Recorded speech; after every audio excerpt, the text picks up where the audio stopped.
Hello दोस्तों, कैसे हैं आप सभी का स्वागत है एमएम मैथ स्टडी में। आज ही हमारा प्रैक्टिस सेट नंबर 14 है और इसमें हम देखेंगे मैथ के इम्पोर्टेंट सवाल जो आपके सभी तरीके के एग्जाम के लिए बहुत ही महत्वपूर्ण होने वाले हैं। चाहे वो एसएससी हो, रेलवे हो, दिल्ली पुलिस हो या कोई सा भी गवर्नमेंट एग्जाम हो, उन सभी के लिए बहुत ही महत्वपूर्ण है।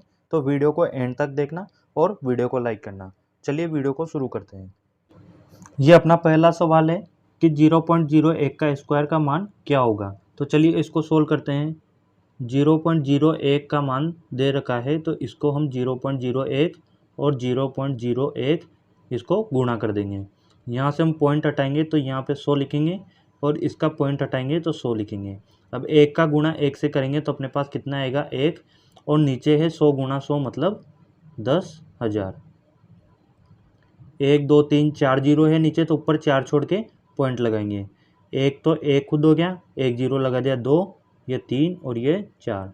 तो इसका सही जवाब आ जाएगा अपने पास ऑप्शन नंबर ए 0.0001। चलिए अगला सवाल देखते हैं। अगला सवाल है अपने पास सवाल नंबर 2। 250 अनुपात 1000 समानुपात है 5 अनुपात और क्वेश्चन मार्क है। तो चतुर्थ समानुपात क्या होगा, ये हमसे पूछा गया है। अब चतुर्थ समानुपात का जो अपने पास फॉर्मूला होता है वो क्या होता है, डी बराबर होता है बी गुणा सी बटे ए। यहाँ पे ए क्या है, बी क्या है, सी क्या है। तो जो पहली संख्या है वो है ए, ये है बी और ये है सी, और जो ज्ञात करनी है हमें वो है डी। अब इसमें मान रख देंगे हम। डी बराबर बी का मान है कितना 1000 गुणा सी का मान कितना है 5 और ए का मान है अपने पास में 250। इसको सोल्व कर लेंगे, 0 से 0 और 25 से इस 100 को काटेंगे 4 बार। तो डी का मान कितना निकल के आ जाएगा अपने पास में 4 गुणा 5 बराबर 20, और ये हमें दे रखा है ऑप्शन नंबर ए में। तो ऑप्शन ए इसका सही जवाब हो जाएगा। अगला सवाल देखते हैं अब हम। अगला सवाल है अपने पास, एक गाय को एक 14 मीटर की लंबी रस्सी से एक खूंटे पर बांधा गया है तो गाय कितने हिस्से में चर सकती है। अब जैसे कि मान लो ये कोई खूंटा है, इस पर रस्सी बांध के और गाय बांधी गई है, जैसे ये कोई गाय है। इस रस्सी की लंबाई कितनी है 14 मीटर। अब एक बात बताओ आप, खूंटे से रस्सी बंधी हुई है तो ये गाय कितने हिस्से में घूम सकती है, इस वाले हिस्से में। ये एक सर्किल में उस खूंटे के चारों तरफ घूम सकती है। यहाँ पे कोई घास है उसको खा सकती है। हमें निकालना यही है कि कितने हिस्से में वो गाय चर सकती है। तो ये एक सर्किल है, मतलब सर्किल का जो क्षेत्रफल है, इस सर्किल का जो क्षेत्रफल है उसी हिस्से में वो गाय घूम सकती है। तो हम क्या करेंगे, इस सर्किल का वृत्त का क्षेत्रफल निकाल लेंगे। वृत्त का क्षेत्रफल अपने पास में होता है पाई आर और स्क्वायर। इसमें जब हम मान रखेंगे, पाई का मान होता है 22/7 गुणा आर कितना दिया गया है, इस रस्सी की लंबाई जो कि 14 मीटर है, 14 गुणा 14। इस 7 से इस 14 को काटेंगे 2 बार। आगे इसको सोल्व करेंगे, 2 से 22 को गुणा करेंगे तो 44 और गुणा 14। जब इसको हम गुणा करेंगे 6 और 5, ये आ जाएगा अपने पास में 61 मीटर स्क्वायर। मतलब ऑप्शन नंबर डी जो है 616 मीटर स्क्वायर वर्ग मीटर इसका सही जवाब होगा। अगला सवाल देखते हैं अब हम। अगला सवाल अपने पास में है, 9 से 54 तक की संख्याओं में ऐसी कितनी संख्याएं हैं जो 9 से भाज्य है लेकिन 3 से भाज्य नहीं है। अब जैसे मान लेंगे हम 9 से 54 के बीच की लेनी है, 9 ले लेते हैं। तो 9 जो है वो 9 से भाज्य है और ये जो है 3 से भी भाज्य है। ऐसी कोई सी भी संख्या ले लो जो 9 से भाज्य है वो 3 से भाज्य हमेशा होगी। जैसे कि 27 ले लो, ये 9 से भी भाज्य है और ये 3 से भी भाज्य है। तो उसने पूछा है 9 से भाज्य हो लेकिन 3 से भाज्य नहीं हो। तो ऐसी कोई सी भी संख्या नहीं है, मतलब ऑप्शन ए इसका हो जाएगा कि ऐसी शून्य संख्याएं हैं। क्योंकि ऐसी जो भी संख्या होगी जो 9 से भाज्य है वो हमेशा 3 से भाज्य होगी। अगला सवाल देखते हैं अब हम। अगला सवाल है, यदि एक समकोण त्रिभुज की दोनों भुजाएं समान हैं तो समकोण के अलावा अन्य कोण क्या होंगे। अब जैसे कोई ये समकोण है, ये वाला कोण इसका 90 डिग्री है समकोण, इसकी दो भुजाएं समान है उसने बोला है, तो ये दोनों भुजाएं समान है। अब भुजा समान है तो इनके सामने के कोण जो है, इसके सामने का कोण ये और इसके सामने का कोण ये वाला, ये दोनों भी समान होंगे। ये कोण मान लेते हैं हम x है और ये वाला कोण भी कितना है x है। अब ऐसा कोई सा भी त्रिभुज हो, उसके अंदर के जो तीनों कोण होते हैं वो उनका योग जो है 180 डिग्री के बराबर होता है। यहाँ पे तीनों कोण का मान 180 डिग्री के बराबर कर देंगे। दोनों कोण जो बराबर हैं वो क्या है, x, दूसरा कितना है x, और तीसरा कोण उसने दे रखा है समकोण है 90 डिग्री है। ये बराबर है किसके, 180 डिग्री के। यहाँ से 2x बराबर आ जाएगा अपने पास 90, जब इसमें से माइनस होगा तो 90 डिग्री, और x का मान निकालेंगे, 2 का भाग चला जाएगा 45 डिग्री, मतलब x का मान आ गया 45 डिग्री। जो ये दोनों कोण हैं इनका मान आ गया अपने पास 45 डिग्री। ये हमसे पूछा गया है कि समकोण के अलावा जो अन्य कोण होंगे वो कितने डिग्री के होंगे, तो 45 डिग्री के होंगे, ऑप्शन नंबर सी। अगला सवाल है सवाल नंबर 6। एक व्यक्ति 825 रुपये में 15 कलम और 30 पुस्तकें क्रय करता है। अगर पुस्तक का मूल्य कलम से 2 गुना है तो पुस्तक का मूल्य ज्ञात कीजिए। अब मान लीजिए कि कलम जो है, कलम का मूल्य कितना है x, और अपने पास क्या है पुस्तक, पुस्तक का मूल्य कितना है 2x, क्योंकि उसने बोला है कि पुस्तक का मूल्य जो है कलम के मूल्य से 2 गुना है।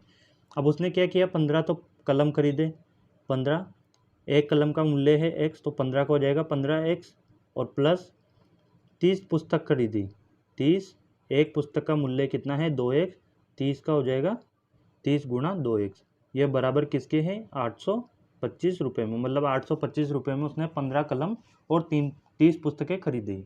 इसको जब हम आगे सोल्व करेंगे तो ये आ गया 15x और 30 दूनी 60x, 60 और 15 मतलब 75x, ये बराबर किसके है इस 825 के। यहाँ से x की वैल्यू निकाल लेंगे, 825 बटे 75, 25 से जब हम इसको काटेंगे तो 3 बार, और ये 3 बार, 75 हो जाएगा तो 3 बार, 3 से इसको काटेंगे 11 बार, मतलब x की वैल्यू निकल के आ गई अपने पास में कितनी, 11 रुपये। हमसे पूछा क्या गया है, पुस्तक का मूल्य क्या ज्ञात कीजिए। पुस्तक का मूल्य कितना है 2x, 2 और x की वैल्यू कितनी है 11, मतलब पुस्तक का मूल्य कितना आ गया 22 रुपये, और ये हमें निकालना था। तो ऑप्शन बी इसका सही जवाब हो जाएगा 22 रुपये। अगला सवाल देखते हैं, सवाल नंबर 7। सवाल नंबर 7 है, अगर कोई व्यक्ति मूलधन 4000 को 2 वर्षों के लिए 400 रुपये ब्याज निकालता है तो ब्याज का प्रतिशत कितना होगा। अब साधारण ब्याज का ये सवाल है जिसका अपने पास फॉर्मूला होता है सिंपल इंटरेस्ट, मतलब साधारण ब्याज बराबर P गुणा R गुणा T बटे 100। इसमें मान रख देंगे, साधारण ब्याज हमें दिया गया है कितना 400 रुपये, तो यहाँ लिख देंगे 400 बराबर मूलधन कितना दिया है उसने 4000, तो यहाँ पे 4000 लिख देंगे। रेट कितनी दी गई है ये हमें निकालनी है तो R, और समय कितना दिया गया है उसने 2 वर्ष, तो यहाँ पे लिख देंगे 2 वर्ष और बटे 100। इसको जब हम सोल्व करेंगे तो 2 जीरो कट जाएगी, 0 से ये 0, 4 से इसको काटेंगे 10 बार, और इस 2 से इसको काट देंगे 5 बार, मतलब अपने पास में जो दर निकालनी थी रेट वो निकल के आ रही है कितनी 5%। तो ऑप्शन नंबर सी इसका सही जवाब हो जाएगा, 5% उसकी रेट है। अगला सवाल देखते हैं। अब अगला सवाल ये है, अनिल और सुधीर की वर्तमान आयु का अंतर 6 वर्ष है, 4 वर्ष बाद उनकी आयु का अनुपात 3:4 होगा, तो सुधीर की वर्तमान आयु कितनी है। अब अपने पास में क्या दिया गया है, अनिल और सुधीर, इनकी आयु का अनुपात है 3:4। ये कब का है, ये है अपने पास 4 साल बाद का। अब आप एक बात बताओ, जैसे कोई 2 भाई है, एक ये है और एक ये है, इसकी आयु है अपने पास में 8 वर्ष और इसकी है 12 वर्ष, इनके बीच में कितने साल का जो है अंतर है 4 साल का, ये है वर्तमान। अब 10 साल बाद हम बात करें, 10 साल बाद दोनों की 10-10 वर्ष बढ़ेगी, ये हो जाएगा 18 का और ये हो जाएगा 22 का। अब इनके बीच में कितना अंतर है, वही 4 साल का है, तो आयु का अंतर जो होता है वो हमेशा बराबर होता है। ये 3:4 जो है इसके बीच में अनुपात में 1 का अंतर है, और ये किसके बराबर है इस 6 वर्ष के, क्योंकि ये वर्तमान में उसके बीच का अंतर था, और 4 साल बाद हो या 10 साल बाद ये अंतर हमेशा वही रहेगा 6 वर्ष का। तो 1 बराबर किसका हो जाएगा 6 वर्ष के, और हमने किसकी निकालनी है सुधीर की, तो सुधीर का अनुपात कितना है 4, 1 बराबर 6 है, 4 बराबर कितना हो जाएगा 6 गुणा 4, ये हो जाएगा 24 वर्ष, 24 वर्ष ये कब का है? 4 साल बाद का। हमें कब का निकालना है? सुधीर की वर्तमान आयु।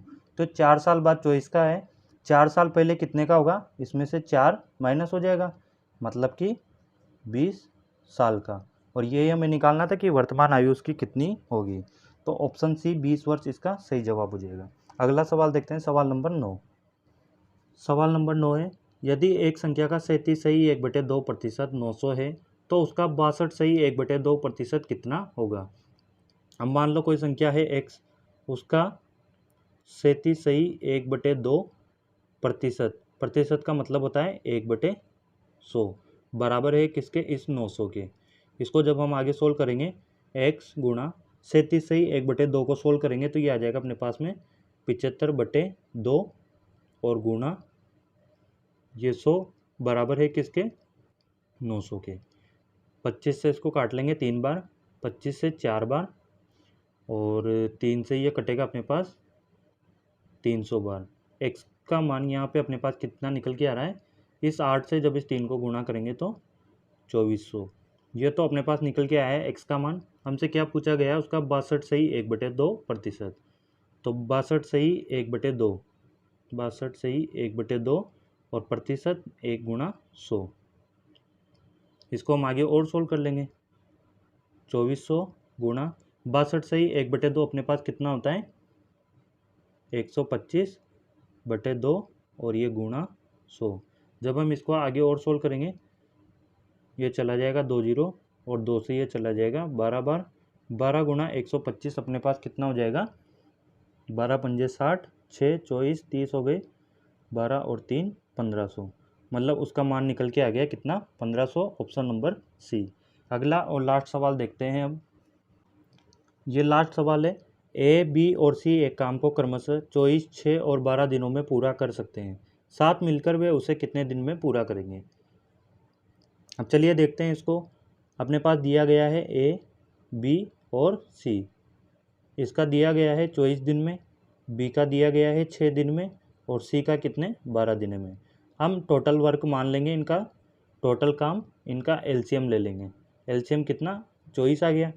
जब 24 का डिवाइड करेंगे तो ए की कार्यक्षमता निकल के आ गई 1, बी की आ गई 6 से जब इस 24 को भाग देंगे तो 4, और सी की कार्यक्षमता आ जाएगी जब 12 से भाग देंगे तो 2।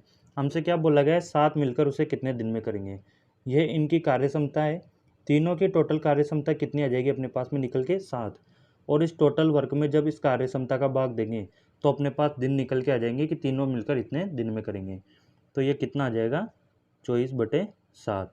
अब 24/7 तो ऑप्शन में है नहीं, ऑप्शन बी है 7/24। तो आप क्या करना, इसको टिक मत करके आना। एक ऑप्शन दे रखा है हमें, ऑप्शन सी 3 सही 3/7। जब हम इस 24/7 को आगे सोल्व करेंगे तो अपने पास में यही निकल के आएगा और यही इसका सही जवाब है। तो ऑप्शन सी इसका सही जवाब हो जाएगा। ये थे अपने 10 सवाल जो आपके सभी तरीके के गवर्नमेंट एग्जाम के लिए बहुत ही महत्वपूर्ण है। वीडियो अगर अच्छी लगी हो तो वीडियो को लाइक करना, और जो लोग चैनल पर नए हैं वो चैनल को सब्सक्राइब कर देना।